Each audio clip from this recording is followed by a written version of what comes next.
इस बीच दिल्ली कोरोना से एक बार फिर से जंग जीती हुई दिख रही है। दिल्ली सरकार और केंद्र सरकार के बीच ऑक्सीजन, दवाओं और भी कई अन्य मुद्दों पर तलवारें खींची हुई दिखी हैं। अब केंद्र की वैक्सीन योजना पर भी आप सरकार ने सवाल खड़े किए हैं। साथ ही दिल्ली में ऑक्सीजन संकट को लेकर अभी भी वार पलटवार लगातार चल रहा है। तमाम मुद्दों पर आपके युवा नेता राघव चड्ढा से इंडिया न्यूज की सीनियर एग्जीक्यूटिव एडिटर प्रिया सहगल ने खास बातचीत की। इंडिया न्यूज में आपका स्वागत है। हमारे साथ जुड़ रहे हैं राघव चड्ढा, आम आदमी पार्टी के विधायक भी हैं, नेशनल स्पोक्सपर्सन भी हैं, और जो कैपिटल सिटी में जो ऑक्सीजन का जो प्रॉब्लम हो रहा है उनको कोऑर्डिनेट करने के लिए भी राघव चड्ढा को ही अपॉइंट कर दिया गया है। Raghav ji, thank you for joining us हमारे कॉन्वर्सेशन के लिए। Thank you. नमस्कार जी, थैंक यू। एंड सबसे पहले मेरा सवाल है कि अभी दिल्ली में क्या हालात क्या हैं? केसेस कितने हो गए हैं? केसेस कम तो हो गए हैं, लेकिन जहां पीक थी और इधर आने के लिए अभी क्या सिचुएशन है? देखिए, स्थिति दिल्ली में दिन प्रतिदिन बेहतर होती जा रही है और केजरीवाल सरकार के अथक प्रयासों से जिस प्रकार से वॉर फुटिंग पे, युद्ध स्तर पे हम सब ने माननीय मुख्यमंत्री अरविंद केजरीवाल जी की लीडरशिप में एक प्रकार से मैं कहूँ सर पे कफन बांध के काम किया है। दिल्ली वालों का सहयोग मिला है। हम दिल्ली वालों ने सबने मिलकर इस दूसरी लहर को अंततः परास्त किया है और दूसरी लहर हारती हुई नजर आती है। संक्रमण दर की जहां तक बात है, हमारा संक्रमण दर इस दूसरी लहर में 36% तक पहुंच गया था। यानी कि हर 100 व्यक्ति जिन पे कोविड की जांच करी जा रही थी उसमें से 36 लोग संक्रमित पाए जा रहे थे। यानी कि ये कोविड का जो फैलाव था, जो संक्रमण था, वो बहुत फैल गया था। 36% से ये आज आंकड़ा 8% पे आ बैठा है। तो एक बहुत बड़ी अचीवमेंट हमारी सरकार की हुई है और मुझे विश्वास है कि आंकड़ा और नीचे जाएगा। हमने इस आंकड़े को 5 से नीचे लाकर ही रखना है और 5 के नीचे ही समेट के रखना है। वर्ल्ड हेल्थ ऑर्गेनाइजेशन भी ये कहता है कि जब 2 से अधिक हफ्तों के लिए संक्रमण दर 5 के नीचे आ जाए तो ये समझा जाए कि इस महामारी पे आपने कब्जा पा लिया, काबू पा लिया है। तो मुझे लगता है हमारी सरकार की सारी चेष्टाएं, सारे एफर्ट्स इसी दिशा में होंगे। आपके शब्दों से लगता है कि लॉकडाउन तब तक चलेगा जब तक ये 5 से नीचे आंकड़ा नहीं आए। देखिए, लॉकडाउन कब तक चलेगा ये निर्णय तो माननीय मुख्यमंत्री जी का है, उन्हीं का विशेष अधिकार है और माननीय मुख्यमंत्री जी को हर जगह से इनपुट्स मिलते हैं। वो साइंटिस्ट हों, डॉक्टर्स हों, मेडिकल प्रैक्टिशनर्स हों, सिविल सोसाइटी हो, एडमिनिस्ट्रेशन के लोग हों, अफसर हों, हर जगह से उन्हें इनपुट्स मिलते हैं, रायशुमारी करते हैं। उसके हिसाब से एक सोचा समझा निर्णय दिल्ली वालों के हक में लिया जाता है। मैं आपको बता दूं कि अरविंद केजरीवाल जी कभी भी लॉकडाउन के पक्ष में नहीं थे, लेकिन एक स्थिति ऐसी आ गई जब हमारा हेल्थ केयर सिस्टम जो था वो एक ब्रेकिंग पॉइंट पे पहुंच गया और हर सिस्टम की एक सीमा होती है। जब उस सीमा तक संक्रमण दर पहुंच गया उस समय ये कठोर फैसला लेना पड़ा। नहीं तो जीवन और जीविका दोनों को बचाने का लक्ष्य अरविंद केजरीवाल जी की सरकार का रहा है और हमने हमेशा ये प्रयास किया है कि लॉकडाउन एक ऐसा औजार है जिसका अंत में इस्तेमाल करना चाहिए। ये कोई स्थायी समाधान नहीं है और जीवन और जीविका दोनों में एक बहुत ही फाइन बैलेंस बनाने की आवश्यकता है, जो हमेशा से ही हमारी सरकार की कोशिश रही।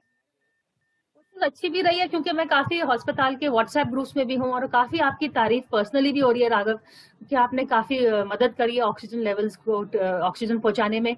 लेकिन मेरा ये सवाल है कि ये स्थिति इतनी बिगड़ी कैसे, कौन जिम्मेवार है? क्योंकि आपका रिएक्शन तो रिएक्टिव था, आपको पता नहीं था कि सेकेंड वेव आ रही है, क्या सरकार तैयार नहीं थी, सेंटर ने मदद नहीं की, कहाँ पे ये गैप आया? देखिए, जहां तक ऑक्सीजन की बात है, मैं ऑक्सीजन पे पॉइंटेड सवाल का आपका जवाब दूं तो दिल्ली के अंदर जैसे जैसे केस बढ़े और पूरी हिंदुस्तान में जैसे जैसे केस बढ़े, ऑक्सीजन की मांग वैसे वैसे बढ़ती गई। ऑक्सीजन का पूरा नियंत्रण उसके उत्पादन पे और उसका वितरण कि किस राज्य को कितनी ऑक्सीजन दी जाएगी, ये केंद्र सरकार ने अपने हाथों में ले लिया। फिर केंद्र सरकार ने राज्यों को ऑक्सीजन का आवंटन शुरू किया। हमने भी उनके सामने अपनी मांग रखी और एक समय पे हमारी मांग, जब हमारा संक्रमण दर पीक पर था, ऊंचाई पे था, सबसे ऊंचा था, चोटी पर था, उस समय हमारे राज्य में दिल्ली में ऑक्सीजन की मांग 976 मेट्रिक टन पे आ खड़ी हुई। 976 मेट्रिक टन के मुकाबले हमें केंद्र सरकार से मात्र 300 मेट्रिक टन बहुत अच्छा दिन हुआ तो 400 मीट्रिक टन मिला, यानी कि जहां जरूरत 976 की है, हमें मिल रहा है 400। इतना बड़ा अंतर डिमांड और सप्लाई में मैच नहीं किया जा सकता था। इसी के चलते हमारी अप्रोच रिएक्टिव रही, क्योंकि हमने एक बेहतर मैनेजमेंट मॉडल अपनाया, जिससे हर अस्पताल को थोड़ी थोड़ी ऑक्सीजन मिले और हर 3-4 घंटे बाद मिलती रहे, ताकि उनके सप्लाई चलती रहे, किसी भी मरीज को ऑक्सीजन की कमी ना हो, लेकिन वो सप्लाई घूम के हर अस्पताल में जाए। ऐसा ना हो एक बड़े अस्पताल में तो मिल गई, लेकिन 40 छोटे अस्पतालों में ऑक्सीजन खत्म हो गई और लोग मर गए। ऐसी स्थिति ना उत्पन्न हो, इसलिए केजरीवाल सरकार ने एक बेटर मैनेजमेंट मॉडल का एक ऑप्शन इत्याद किया और उसको चलाया, और उसी के चलते हम इतनी कम ऑक्सीजन सप्लाई में भी इस दिल्ली की गाड़ी को आगे चला सके। और जहां तक परिश्रम करने की बात है, मेहनत करने की बात है, मैं जाहिर तौर पे मीडिया में भी बोलता हूँ, सोशल मीडिया पर बोलता हूँ, तो काफी तारीफ मुझे मिलती है, लेकिन वास्तव में अगर इस तारीफ का कोई हकदार है तो पूरी अरविंद केजरीवाल जी की जो टीम है दिल्ली सरकार में, वो सारी टीम केजरीवाल हकदार है। और खास करके हमारे बहुत ब्राइट, बड़े अनुभवी, बड़े योग्य आईएएस अफसर हैं, जो बेचारे हम लोग तो नहीं सोए, लेकिन वो भी कई रातें नहीं सोए, बिना सोए, बिना खाए, बिना पिए, बस ऑक्सीजन यहां से पहुंचा, वहां पहुंचा, एक ट्रक को मॉनिटर कर, न जाने क्या क्या किया। सीखने को बहुत मिला, लेकिन बहुत चुनौतीपूर्ण परिस्थितियां थी, और वास्तव में वाहवाही के हकदार वो सारे आईएएस अफसर और पूरी टीम केजरीवाल है। अब आगे की बात करें तो ये सबसे सुरक्षित होने के लिए तो फिर हमको लॉकडाउन खोलने के लिए वैक्सीनेशन पे जोर देना पड़ेगा, लेकिन अभी अभी अगर आप पोर्टल खोलें तो वैक्सीनेशन का स्लॉट ही नहीं मिल रहा है, क्योंकि वैक्सीनेशन नहीं है। इस प्रॉब्लम को आप कैसे सॉल्व करेंगे? देखिए, सुरक्षा कवच है ये वैक्सीन, और ये वैक्सीन आपकी रक्षा कर सकती है, और इस कोरोना महामारी, इस कोरोना रूपी राक्षस से लड़ने के लिए इकलौता औजार हम सबके पास है। लेकिन केंद्र सरकार की जो वैक्सीन की नीति रही है, वो पहले दिन से बेहद खराब नीति रही है। मैं तो अक्सर ये कहता हूं कि हमारे देश की वैक्सीन नीति एक ऐसा उदाहरण है कि उसे देखकर ये सीखना चाहिए कि नीति कितनी खराब हो सकती है, या नीति कैसी नहीं बननी चाहिए, उसका ये उदाहरण है, एकमात्र उदाहरण। हमारे देश में वैक्सीन नवंबर के महीने में आ सकती थी, लेकिन एडमिनिस्ट्रेटिव और कागजी कार्रवाई के चलते ये वैक्सीन जनवरी के आखिरी हफ्ते में आई, तो पहले ही हमारा 1.5-2 महीने का समय बर्बाद हो गया। दूसरा, जब इसका उत्पादन बढ़ना चाहिए था, तो उत्पादन करने वाली कंपनियों से पूछा, भाई वैक्सीन क्यों नहीं बना रहे? तो उन्होंने कहा, भाई खरीदार तो केंद्र सरकार है, और खरीदार ने अभी खरीद के ऑर्डर ही हमें नहीं दिए। जब खरीदार ने हमें खरीद का ऑर्डर नहीं दिया, तो मैं उत्पादन करूंगा किसके लिए? तो उन्होंने उत्पादन रोक दिया, क्योंकि केंद्र सरकार इतनी लापरवाह और निकम्मी है कि उन्होंने ऑर्डर नहीं दिए। तीसरी चीज, जब उत्पादन शुरू हुआ तो केंद्र सरकार ने ये सारी वैक्सीन एक्सपोर्ट कर दी। 6.5 करोड़ वैक्सीन 84 से अधिक देशों को केंद्र सरकार ने एक्सपोर्ट कर दी, और अब कह रहे हैं राज्यों को कि आप ग्लोबल टेंडर करके इस वैक्सीन को वापस लाओ।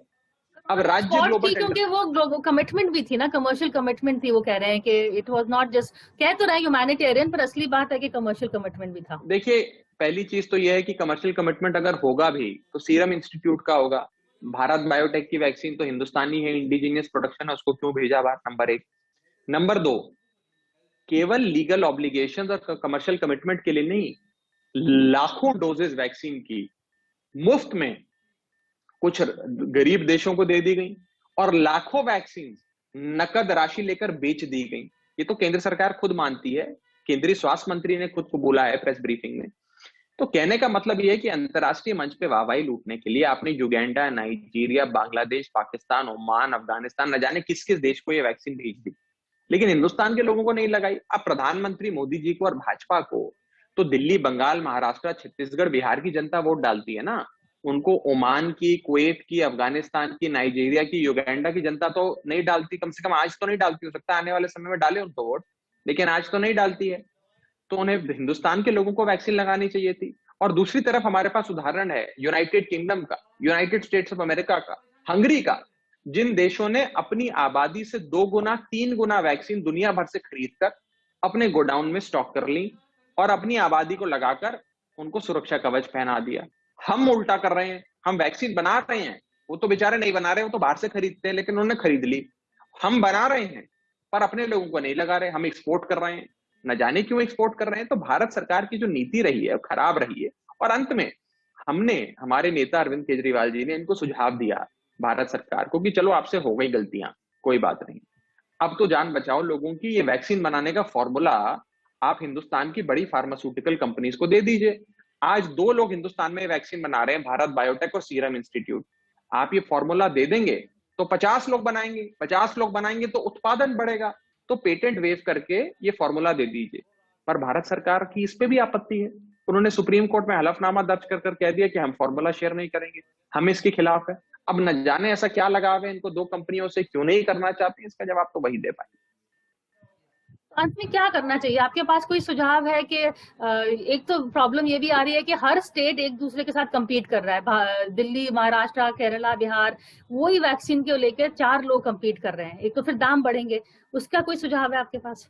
देखिए, बहुत आपके पास बहुत अच्छा सवाल आपने किया। सुझाव एक ही है कि जिस प्रकार से देश में आज से कई दशक पहले नेशनल इम्यूनाइजेशन कार्यक्रम की शुरुआत की गई थी, जिसके अंदर केंद्र सरकार ही एकमात्र एजेंसी थी जो वैक्सीन खरीदती थी, दवाई खरीदती थी, चाहे हिंदुस्तान की घरेलू बाजार से हो चाहे अंतरराष्ट्रीय बाजार से हो। दूसरी, ये सारी खरीद कर वो राज्यों को देती थी कि भाई अब आप अपने यहाँ पर वैक्सीनेशन करो, और फिर राज्य सरकार अपने राज्य में रहने वाले लोगों को ये टीका लगा के टीकाकरण करते थे।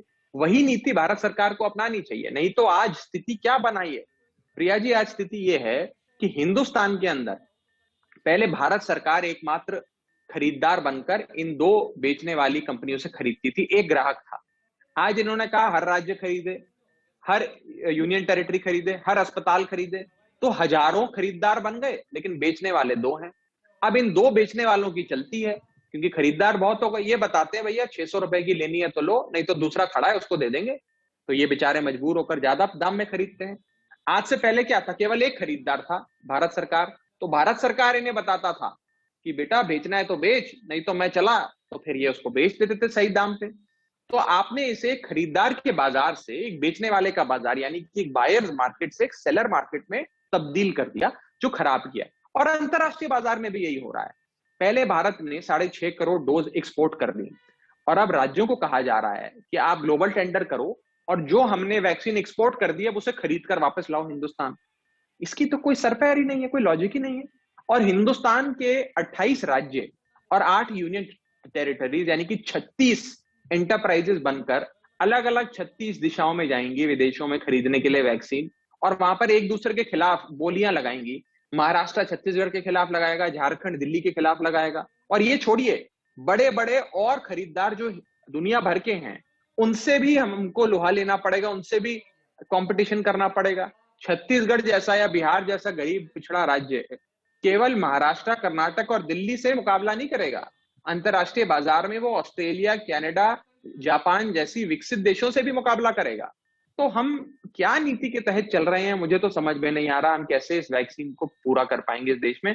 भारत सरकार को विपक्ष के लोगों की सलाह लेनी चाहिए। अगर उनके पास कोई अच्छा अर्थशास्त्र का ज्ञानी या कोई साइंटिस्ट नहीं है तो विपक्ष के लोगों की बात सुन लो। हम भी देश हित में बात कर रहे हैं, हमारी राय मान लो। थैंक यू हमसे बातचीत करने के। बस एक आखिरी सवाल है जो मैं करना चाहती हूँ। एक बीजेपी का ये भी दावा है कि आम आदमी पार्टी ज्यादा पैसा एडवर्टाइजमेंट में स्पेंड कर रही है, जब उनको हॉस्पिटल बेड बनाने थे, सेकेंड वेव के लिए तैयार होना था। तो इस एक्यूजेशन के आप क्या जवाब देंगे?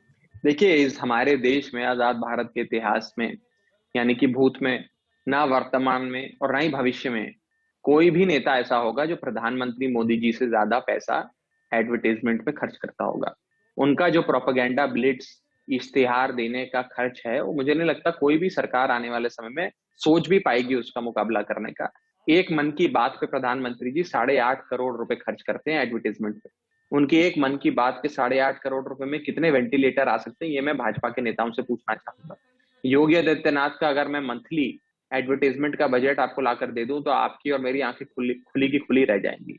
तो जो एडवर्टाइजमेंट के खर्च की बात है उस पर भाजपा कम ज्ञान दे, हमें अपनी जागरूक अभियान चलाने दे और देश को संभालने की जो जिम्मेदारी उन्हें दी गई है उस पर काम करे, तो देश के लिए भी और उनकी पार्टी के लिए भी यही बेहतर रहेगा। तो राघव चड्ढा जी, इंडिया न्यूज से बातचीत करने के लिए बहुत बहुत शुक्रिया। बहुत बहुत शुक्रिया। Thank you.